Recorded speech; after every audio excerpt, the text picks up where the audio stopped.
What's up everybody, my name is Dazz. Welcome back to Motor Tic Mastery. If you are new here, I lived with a motor tic condition for 20 years. I went through a process of healing it. Few people seem to talk about healing this condition, and most have just given up or just live with it for the duration of their life. And I share my story, I share tools, I share techniques on how to go about moving beyond this condition. And we do that within the realms of embodiment, mindfulness, connection with self, intimacy, breath work, things like this, in order to better learn to connect with the you that's doing things that you don't want it to be doing. Because there's a part of you moving. It's you, even though you feel as if it's not you, if that makes sense.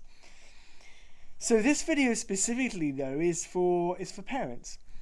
Because I regularly get emails from parents who find me both on YouTube and through Google Ads and on my website, motorticmastery.com. And they reach out to me, send me emails. And in these emails, like multiple times a week, I hear parents say to me, "Oh, it's so terrible to watch. Oh, it's so frustrating watching my child tic. Oh, it's terrible. Oh, it's so annoying. I don't know what to do. The doctor says I have to wait it out and ignore it. Is that the best thing to do?"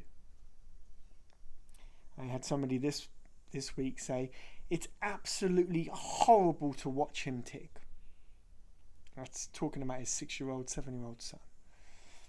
It's absolutely awful. So these are the types of comments I get from parents. Now, I get it, right? I absolutely get it, guys.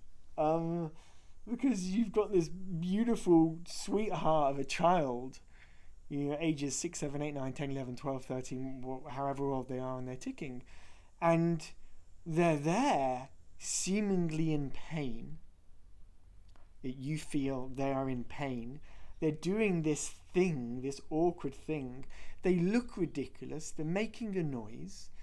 They're being a bit of a pain. If they've got the vocal tics there, they're making the sound. If their arm or their legs are going, they're knocking things over. Or you're just looking at this little you that you've created who's in pain. And it must be confusing because part of your psyche is like, something's wrong with him, I must help him. I must do what I can to support him. I must make him better. I must fix him. And the other part of the being is like, this is so annoying. Like the part of you that's you, Yeah, he's a child, he's going through his thing. But also like, you're you, and you have your own reaction and emotions and situational issues with it as well, right? And this is a really important distinction to make, and a lot of parents don't see this or can connect to this, that often like the emotions that you're feeling in relation to watching your child tic are your emotions, not his. This is so important, guys. This is so important. The emotions that you're feeling when you watch your child tic are your emotions, not his. So if you are watching him and you're upset, he's not doing that to you. They're your emotions. You are choosing to be upset. Carry on again. If you are getting frustrated watching your son, why doesn't he just stop? If you are feeling frustration inside you, that frustration is your emotion, not his or hers. If you're feeling sadness, that you've created a child and you brought this child up, you've done everything you can, and he's doing this, right? Then it's your sadness, not his. Often, when we are close to another being, especially a child, Like, we care for them so deeply beyond maybe I can even comprehend, right? But we care for them so deeply that we kind of take on deeply that responsibility. I must do everything I can to fix them, to make sure they're okay, to protect them, to control them so they're better. But it's that overpowering nature of like worrying and stressing and feeling anxiety and sadness and like that panic that you are feeling inside you because you're watching your child tic is making it worse. It's making it 100 times worse. So if you are feeling emotions as a parent watching your child, deal with your own emotions first. Learn what it means to take a breath and what that feels like, to have some space between feeling and taking action. Right? Practice mindful and emotional well-being and a little bit of meditation when you can in order to bring more space into your field of awareness so that when you do interact with your son or daughter, there is more compassion there. There is more space. There's less jittery reaction, which makes it worse.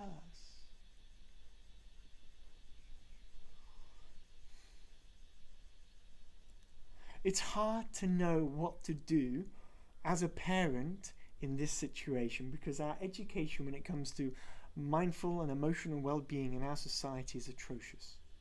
It doesn't really exist.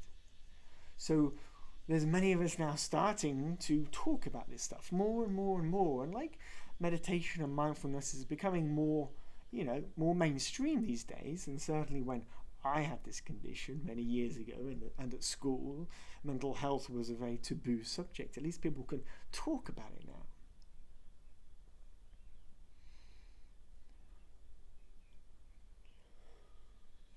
But if there's one thing that I can share here, if you are in that position where like maybe you feel powerless because your child has this thing going on, but you don't know what you do, you don't know where to start, you feel as if you're getting it wrong, there's things that you say are like getting in the way or making it more difficult, or maybe you're in a lot of pain yourself just watching him, right?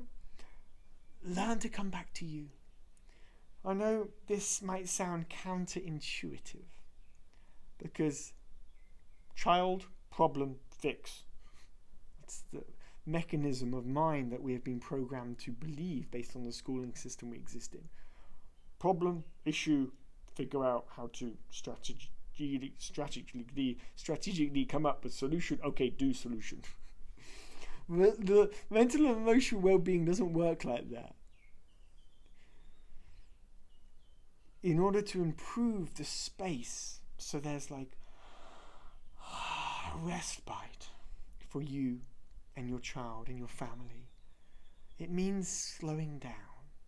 It means less trying, less doing, less stressful anxiety, less needing, less fixing. It's like completely the opposite of that. And when we learn to do completely the opposite of that, you feel more calm and relaxed, and everybody around you, especially your child or children, feel that too.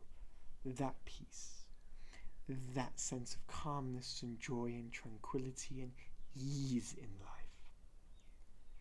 I'm not saying it's easy and it's not going to happen overnight, but nevertheless, can a few of my words in this moment maybe just drop a little hint or clue to understanding that it's not about trying to do and fix him or her.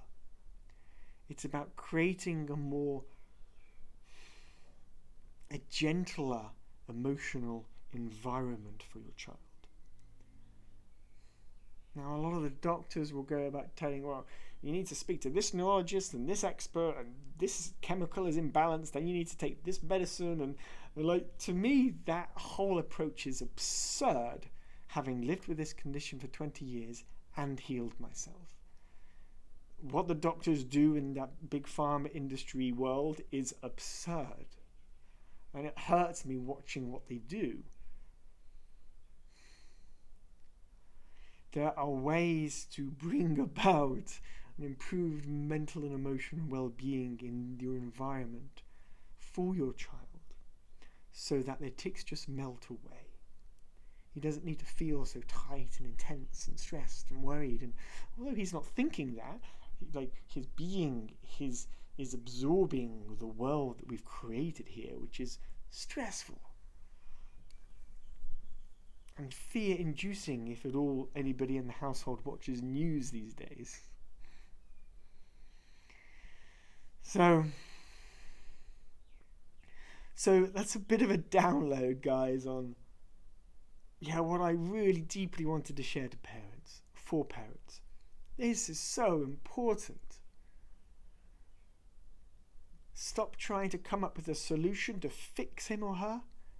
Improve the well-being, emotional and mindful well-being of the family, especially the parents and those that he spends lots of time with.